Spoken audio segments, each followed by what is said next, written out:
자, 우리 부가가치세법에서 자, 여기에서 인정하는 적격 증빙이라는 게 있어요.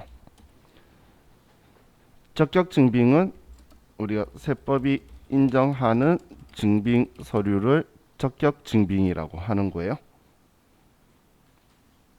그럼 부가가치세법이 인정하는 적격 증빙의 대표적인 게 세금 계산서예요.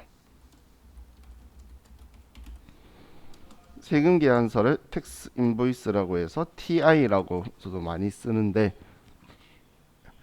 이 세금 계산서는 우리나라는 오로지 세금 계산서에 의해서 부가가치세법 제도를 운영하는 게 메인이라고 보시면 돼요. 그런데 이 세금 계산서를 일상생활에 전부 다 주고받기에는 좀 부담이 되겠죠. 불편함도 있고. 그래서 우리나라는 과거 옛날에는 아니었는데 어느 시점에 여러분들이 카드 결제할 때 카드 단말기에 꼽죠. 포스라든지 아니면 카드 단말기에 그 제도를 정착시키면서 이 제도가 세계 1위가 됐어요. 근데 그 이전에는 아빙기라는 걸 가지고 카드 보면 볼트채처럼 튀어나와 있죠.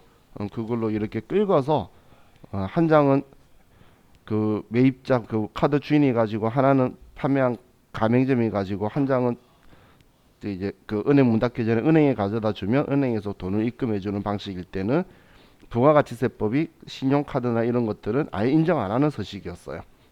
그런데 이제 그 카드 단말기 제도가 우리나라가 인터넷이 국가가 작아서 그런지 세계에서 보급이 제일 빠르게 되면서 전화선이든 인터넷선이든 카드 단말기를 이제 제대로 쓸 수 있게 되면서 벤사라는 걸 이제 시스템을 만들었어요. 그 벤사가 하는 업무 중에 하나가 모든 거래 사실을 우리 세무서에다가 전부 다 전송을 해줘요. 국세청에. 근데 그 국세청에 그 거래 사실과 거래 날짜와 거래 금액과 어디가 서로 거래가 일어났는지 세법이 필요한 정보를 전부 다 전송을 해주면서 이제 신용카드 단말기에서 나오는 증빙들도 이제 세법이 인정해주는 영수증이에요. 원래 신용카드 매출연표는 영수증이에요. 그런데 인정해주는 영수증이 된 거예요. 그래서 그 신용카드 여러분들이 체크카드나 신용카드 긁으면 주는 종이 있죠. 그 종이를 명칭이 신용카드 매출전표예요. 그 종이 이름이 신용카드 매출전표예요. 근데 신용카드를 결제하나 여러분들 현금 영수증 해달라고 해서 받으나 똑같은 종이 똑같은 기계에서 나오죠. 그래서 이해하고 현금 영수증 우리 사업자용은 지출 증빙이라고 하는데 얘네들을 인정해주는 얘는 적격 증빙은 맞는데 고급 영수증이에요. 세금 계산서를 대신할 수는 없어요. 영수증은 돈 받았다 영수했다는 증빙인 거예요. 그래서 영수증이지만 인정해 주는 거예요. 그래서 세금 계산서가 제일 메인 증빙이고 세금 계산서가 없을 때는 카드가 이제 그 뒤를 이어서 인정을 해 주는 거예요. 그래서 만약에 세금 계산서를 가지고 돈 안 받고 청구라고 줬어요. 외상으로 발행을 해 줬는데 거래 상대방이 와서 신용카드로 결제하고 간 거예요. 그럼 세금계산서도 발행해 줬는데 카드로도 결제 받았으면 나는 물건 하나 팔았는데 거래가 두 번인 걸로 되게 되겠죠. 그렇기 때문에 우리는 한 번만 가지고 신고하는데 이중 발행됐다고 할 거예요. 그렇다면 세법이 인정하는 적격 증빙이 세금 계산서가 무조건 우선이라는 거예요. 이 세금 계산서가 메인이에요. 세금 계산서가 없을 때 신용카드나 현금 영수증으로 거래 사실을 확인할 수 있는 거예요. 그럼 그 외, 그 외 증빙들 있죠. 우리는 증빙이라고 하지만 부가세법은 증빙이라고 말 안 할 거예요. 간이 영수증이라든지 아니면 그냥 일반 영수증이라든지 금전 등록기 영수증이라든지 이런 것들 있죠. 이런 것들은 부가가치세법에서는 무증빙으로 볼 거예요.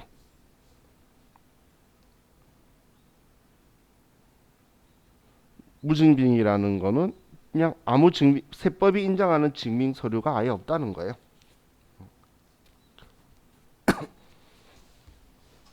그럼 자, 우리 부가가치세법에서는 제일 중요한 제도가 거래징수라는 제도가 있어요. 근데 우리 징수라는 글자 본 적 있지 않나요? 원천징수할 때 징수 이런 표현 썼죠. 이 징수라는 건 우리가 대신 받아서 납부하기 위한 개념이에요. 근데 거래징수라고 했죠. 그럼 이 거래징수라는 건 우리가 그 과세 대상 재화나 용역을 공급하는 자가 공급하는 금액의 10%를 거래 징수해서 세무서에 납부하는 거예요.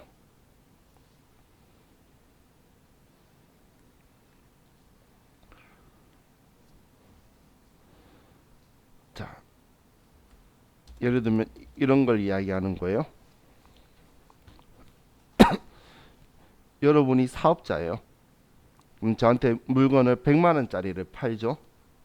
그러면 판매하는 여러분이 100만 원에 파니까 그거의 10%인 110만 원을 받아서 여러분은 100만 원에 파는 거니까 100만 원 가지고 저한테는 110만 원 받아서 그 10만 원을 세무서에 납부하라는 거예요. 그게 거래징수라고 보시면 돼요. 근데 이걸 거래징수 의무라고도 하는데 왜 의무라고 하냐면 그 10만 원을 안 받아서 주면 여러분이 물려야 돼요. 그럼 무조건 받아야 되겠죠. 상대방이 누군지도 상관없어요. 상대방이 뭐 면세 사업자다, 과세 뭐 국가다, 비영리 단체 상관없어요. 무조건 여러분들이 그 돈을 받아야 된다는 이야기예요. 그럼 우리 그 회계하면서 원천징수 이야기하면서 대신 납부하려고 징수하는 돈을 개정강은 뭐라고 했죠? 예수금이라고 했었죠. 기억나시죠? 그래서 이 거래 징수한 이 세금을 뭐라고 하냐면 얘를 부가세 예수금이라는 개정 과목을 쓸 거예요. 부가가치세는 많이 일어나는 내 돈 아니라는 거예요. 내 돈 아닌데 받아야 돼. 안 받으면 내가 물려야 되거든. 그럼 90만 원에 파는 효과 나올 거잖아. 그럼 왜 팔어? 10만 원 싸게. 내가 손해 보는 거죠. 그렇기 때문에 무조건 받는 거예요. 자, 보시면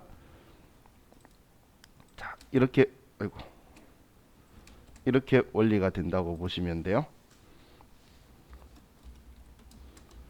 부가가치세가 없는 거래를 했다고 볼게요. 과거에 우리가. 그러면 제품 매출이고 100만 원 그리고 현금 100만 원 이런 식으로 과거에 우리는 100만 원 현금 받고 팔았다면 이렇게 했는데 부가가치세가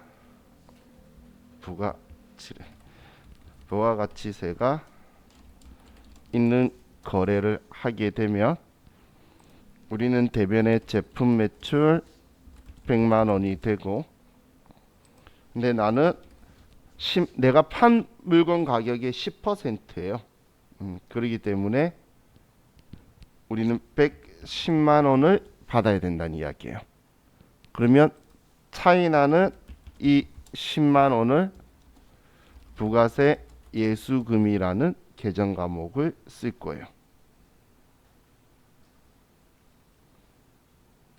그러면 부가가치세 납부할 때 이제 이 부가세 예수금 내 돈 아니죠? 내 돈 아니기 때문에 납부할 때 부가세 예수금 10만 원 대변에 현금 10만 원 이렇게 그냥 납부하는 거예요. 정말 내가 받아서 주는 역할밖에 하는 게 없죠. 이 부가가치세는 내 돈 아니에요.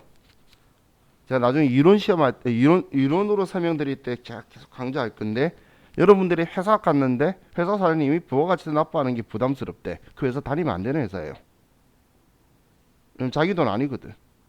지금 여러분이 100만 원의 물건 팔고 100만 원 받으면 되는데 110만 원 받아서 10만 원 내면서 이게 부담된다는 거 말이 되나요?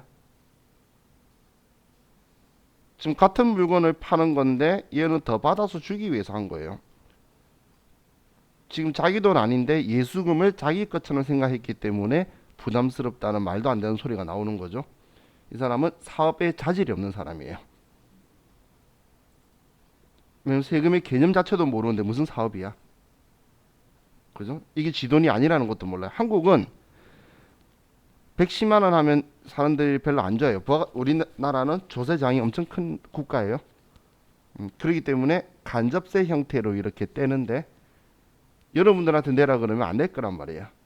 그래서 파는 사람한테 받아서 내라고 이런 제도를 가지고 있는 게 간접세인데, 근데 이걸 지금 우리나라 사람들은 별로 안 좋아하기 때문에 여러분들이 예를 들어 밥을 먹는데 6천 원짜리 밥을 먹었어요. 7천 원짜리 밥 먹었어요. 그 판 사람은 7천 원이 자기 돈이 아니라 그게 110분의 100만 자기 돈인 거예요. 6천 원 동안. 그런데 7천 원에 팔았다고 생각하는 건 사업자 마인드가 아니죠. 그건 길거리 노점상 해야지. 식당을 차리면 안 되고, 그죠? 그렇기 때문에 그분들은 그 개념이 잘못됐다는 이야기예요. 여러분이 봐도 물건 사간 사람이 부담해서 내야 될 거 대신 받아서 내는 거잖아, 그죠? 그런데 이 부가가치세는 소비자가 부담하는 거예요. 소비세예요. 부가가치세 안 내고 싶으면 돈 안 쓰면 돼요. 그러면 부가가치세를 안 낼 수 있는 거예요. 그죠? 원래 우리 소득세 내기 싫잖아. 돈 안 벌면 돼요.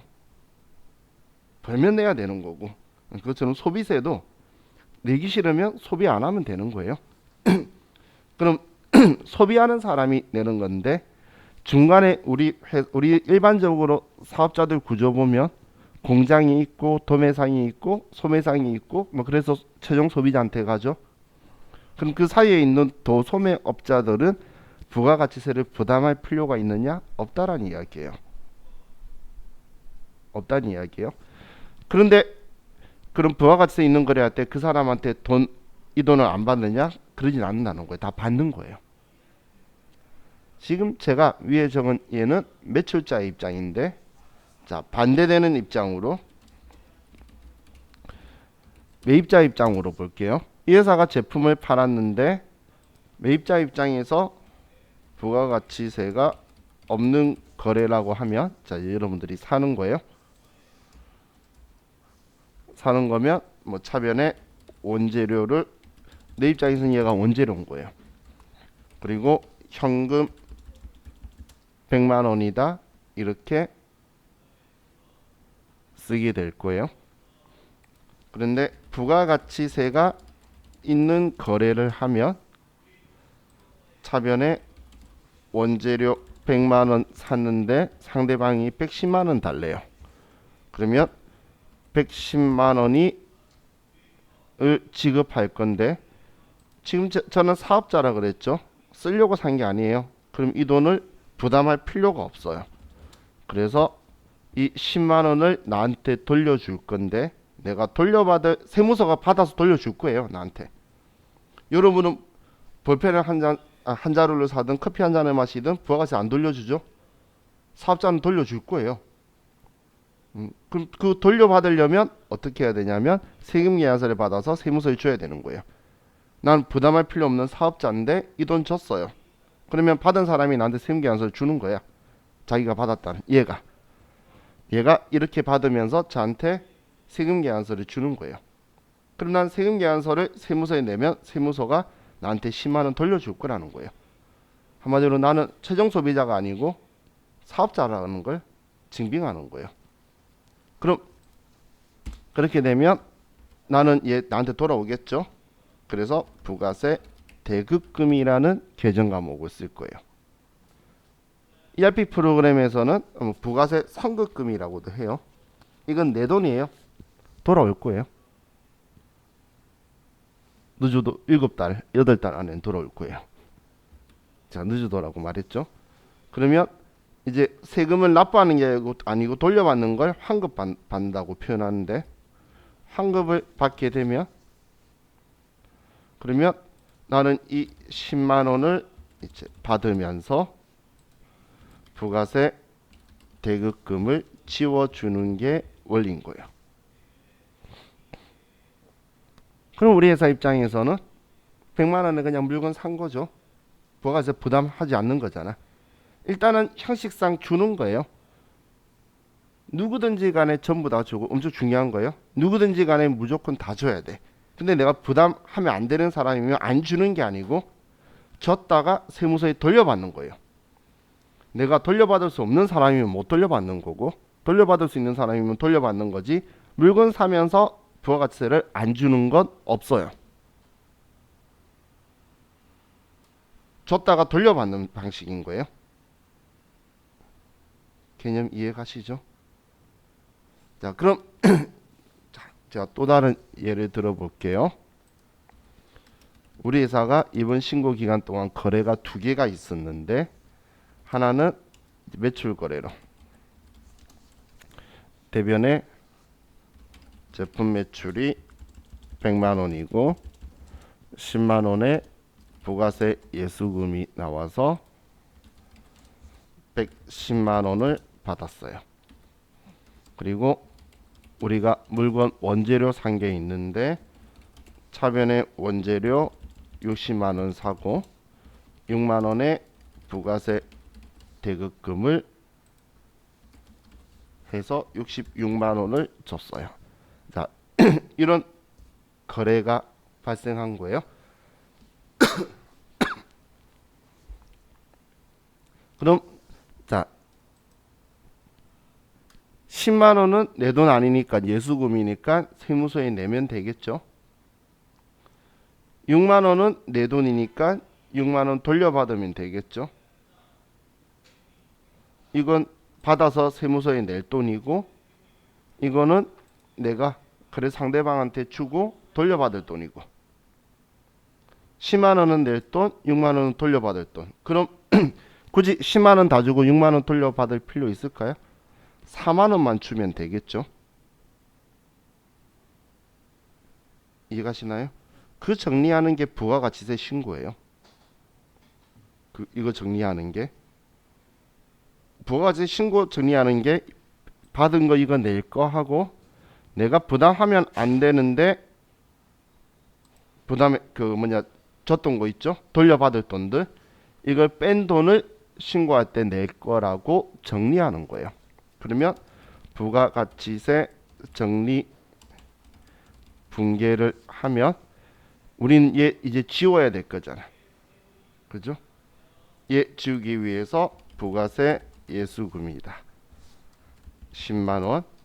그리고 얘 지우기 위해서 부가세 대급금이다. 6만 원. 이렇게 정리하는 거예요. 그럼 나머지 4만 원 있죠? 이걸 이제 부가가치세 신고 납부하는 날, 우리 25일 날, 4월 25일, 7월 25일, 10월 25일, 1월 25일마다 법인사업자들은 신고를 해요. 그럼 그 신고할 때 납부할 거라고 미지급 세금이라는 계정 과목으로 정리해뒀다가 부가가치세 신고 납부할 때 이때 4만 원만 내면 되니까 미지급 세금 4만 원을 줄이고 대변에 현금으로 4만 원 이렇게 납부할 거예요. 그럼 우리 회사는 부가가치세 부담한 건 전혀 없겠죠. 6만 원 준 거 있지만 받은 거에서 빼고 내잖아. 이제 이런 원리로 움직일 거라는 거예요. 그럼 지금 이대로 이야기를 하면 매출 세액이라고 표현하는 게 물건 팔았을 때 받는 부가세 예수금 있죠. 예수금을 매출 세액이라고 하는 거고, 매입세액 중에서 공제되는 매입세액을 우리는 부가세 대급금이라고 할 거예요. 그리고 우리 부가가치세 신고는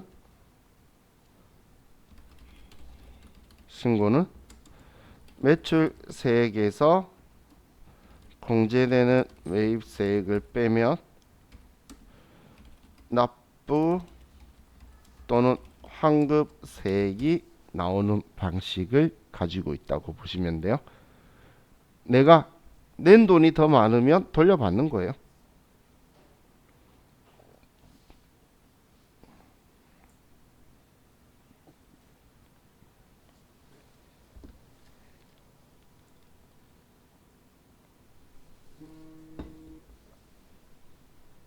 그럼 이걸 언제부터 언제까지를 가지고 그리고 언제 신고하느냐라는 걸 봐야 되는데, 자, 그럼 부가가치세법에 그걸 과세기간이라고 해요. 과세기간. 자, 그럼 부가가치세법의 과세기간은 1년에 2번 있어요. 1기와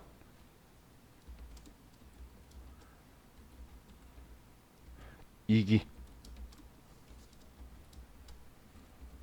이렇게 1년에 2번만 있다고 보시면 돼요.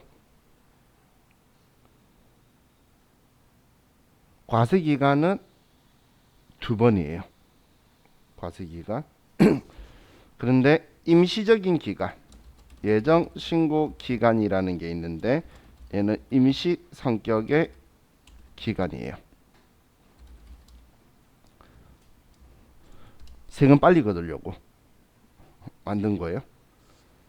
그럼 이 임시 성격의 기간은 1기 예정 신고 기간이라고 하는 기간이 1월 1일부터 3월 31일까지고 2기 예정 신고 기간이라고 하는 건 7월 1일부터 9월 30일까지예요.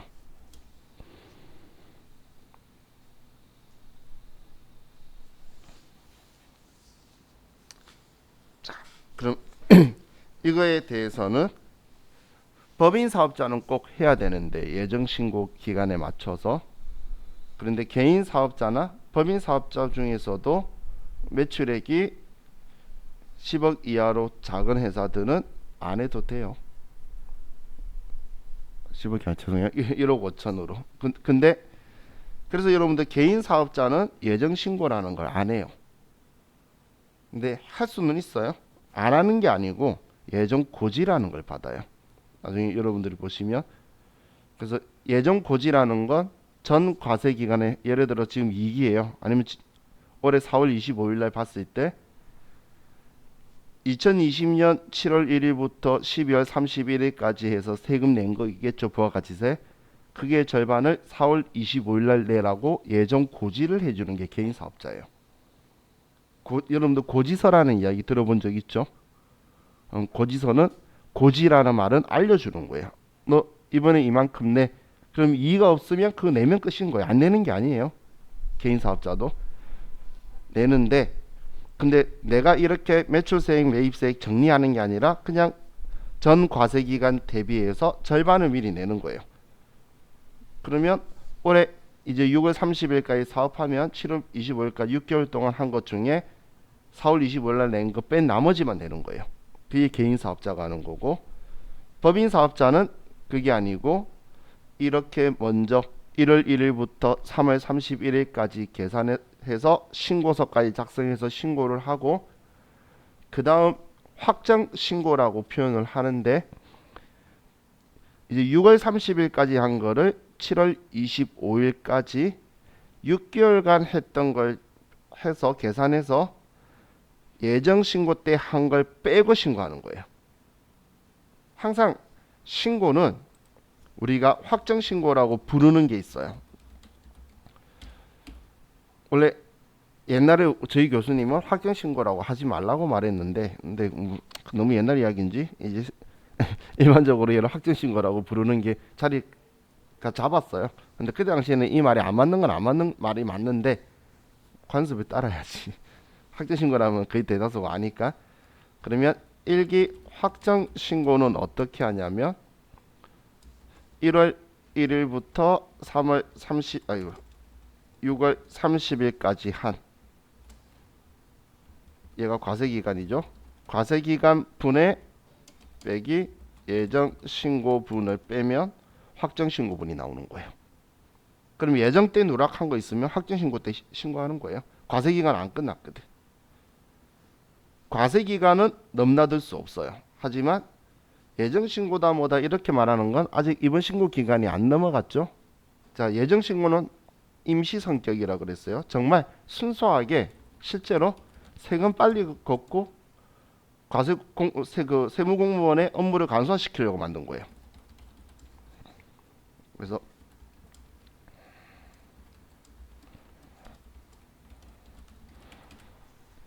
항상 자, 이 기준을 잊으시면 안 돼요. 이거 왜 9월 30일이었었어. 확정 신고라는 건 4월 1일부터 6월 30일까지 신고하는 게 아니에요. 많은 사람들이 그렇게 생각해서 뒤에 가면 꼬이고 틀려요. 확정 신고라는 건 이번 과세기간 거 종결하는 신고예요. 이번 과세기간 거. 과세기간은 무조건 이 기간이에요. 과세기간 걸 종결하는 신고인데 이미 이때 신고한 거는 빼고 신고하는 거예요. 그래서 이때 누락한 거는 신고할 수 있는 기회가 있는데, 그런데 과세기간을 지나버리면 다시 할 수 있는 기회는 좀 더 복잡해지는 거예요. 통째로 다시 수정신고를 해야 돼요. 근데 예정신고 때 누락한 거는 그냥 그때 빠뜨렸어요 라고 쓰기만 하면 돼요. 확정신고하면서. 그래서 이 두 개는 서로 차이가 있다라고 개념 잡으시면 돼요. 그래서 꼭 과세기간은 6개월이다. 자, 잊지 마세요. 아시겠죠? 다음에 과세기간이 6개월이라는 생각이 안 날 때는 부가가치세 누구한테 배웠니? 라고 말하면 제 빼고 아무나 이름 대세요. 아시겠죠? 뭐 3개월 생각이 난다. 그럼 제가 3개월이라고는 절대 아니다라고 이야기했던 거 생각하시고 아무나 생각나는 만만한 친구 이름 대세요. 누가 가르쳐주냐면. 자, 지금 우리 교재에서도 그래서 과세기간이라고 하는데 과세기간은 6개월이라고 했죠. 그런데 이제 임시적인 기간으로 예정신고 기간이 있고 확정신고 기간이라는 표현을 안 하는데 기간을 하면 이제 과세기간 끝나는 날에 최종 3월이라는 표현을 해요. 그래서 우리가 이제 회계할 때는 기수를 가지고 이야기를 했죠. 기수를. 그런데 이제 세법에서는 기수라는 표현은 이제 부가가치세에서만 6개월을 1기 2기라고 해요. 예를 들어서 지금 우리 현재에서 전기라고 말하면 2020년 2기를 이야기하는 거예요. 이제 부가가치세법에서는 전기라고 하면, 그럼 전전기라고 하면 2020년 1기를 이야기하는 거예요. 지금은 2021년 1기니까 6개월 단위로 기수를 이야기할 거란 이야기예요. 그리고 기말이라는 표현을 안 쓰고 종료일이라는 표현을 쓸 거예요. 그러니까 우리 회계에서 기말이라는 표현이 있죠. 이걸 세법에서는 종료일이라고 쓸 거고 기초라는 말을 개시일이라고 써요. 그래서 자, 우리가 앞으로 6월 30일, 12월 31일을 과세기간 종료일이라는 표현을 쓸 거고, 자, 이거는 참고 아니에요. 기억하셔야 되는 거예요. 아래 쓰는 거. 3월 31일 그리고 9월 30일을 예정 신고 기간 종료일이라고 하는 거예요.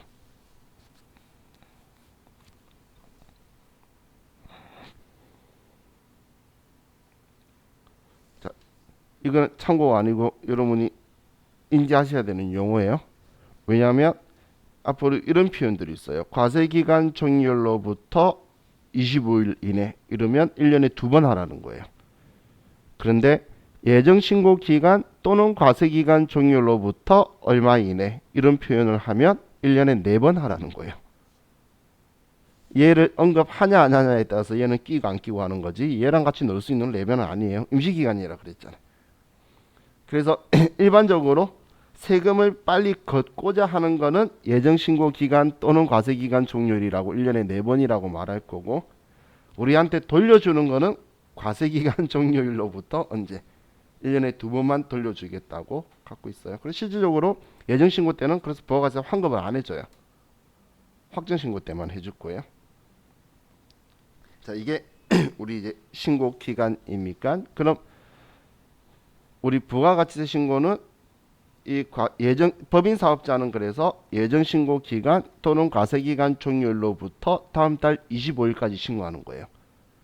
그래서 제가 표현할 때 1월 25일, 4월 25일, 7월 25일, 10월 25일이라고 표현한 게 이 종료일까지 사업한 걸 다음 달 25일까지 정리해서 직접 신고하고 납부하라고 하고 있기 때문에 하는 거예요.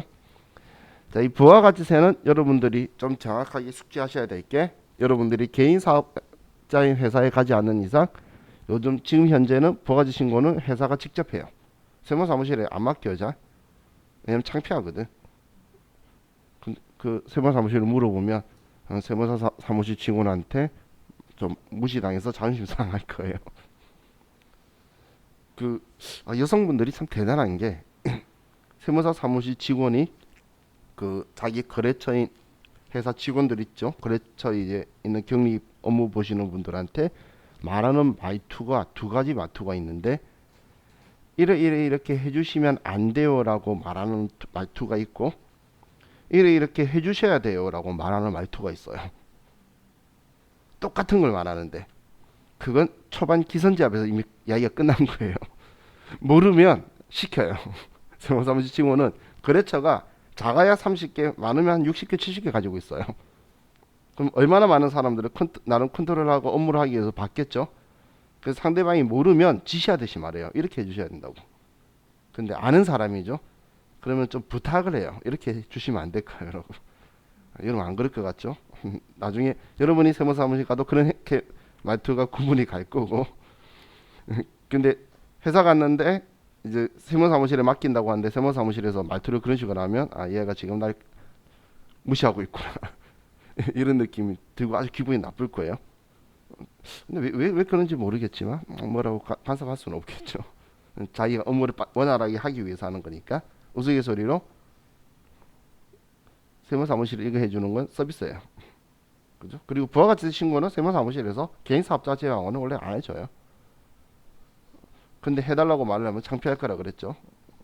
그러면 이제 사무실에서 그 격리 사무를 엄청 무시하면서 이렇게 자료 갖다 달라고 이제 막 증빙 처리하는데 종이 붙여서 달래. 우스갯소리로 그 영수증 증빙하는 거 세무사 사무실이 붙여야 될까요? 사무실에서 붙여야 될까요? A4지에다가 증빙서로 영수증 붙이는 거. 회사에서 내부회계 감사 제도를 쓰는 회사는 당연히 자기들이 붙여야죠. 자기들이 통제하기 위해서 정리해놓고 자기들이 정리해놓고 넘기는 회사는 해야 되는 건데 그냥 세무사 사무실 쓰면 그냥 다 넘겨주잖아. 그러면 그냥 넘겨주면 세무사 사무실 직원이 붙여야 되는 거예요. 근데 많은 사람들이 자기들이 붙여서 세무사 사무실에서 가로로 붙여라 세로로 붙여라 시킨 대로 잘 붙여서 갖다 주죠. 이미 기선제압 당한 거예요. 왜냐면 그 사람이 편하게 쓸 수 있도록 해주는 거죠. 그냥 서비스업이기 때문에 원래 거기서 하는 거예요. 지금 마음속으로 그 증빙을 A4지에다 붙여보신 적 있으신 분들은 마음이 심란하실 텐데 그건 여러분이 만드는 게 아니에요. 윗사람이 먼저 그리 만든 걸 정착이 되어 있는 것도 있긴 한데 원래는 세무사무실이 서비스업이기 때문에 거기서 하는 거예요. 자, 그럼 이제 우리가 기본적인 거 이야기했고, 자 이제 208페이지 펴시고, 자 그리고 컴퓨터는 여기 3003번 회사 여기까지만 들어가시고, 그리고 우리 이제 쉬었다가 208페이지에 이제 저와 같이 이제 실기 컴퓨터 쓰는 방법을 여러분한테 설명을 드릴게요. 자 쉬었다 합시다.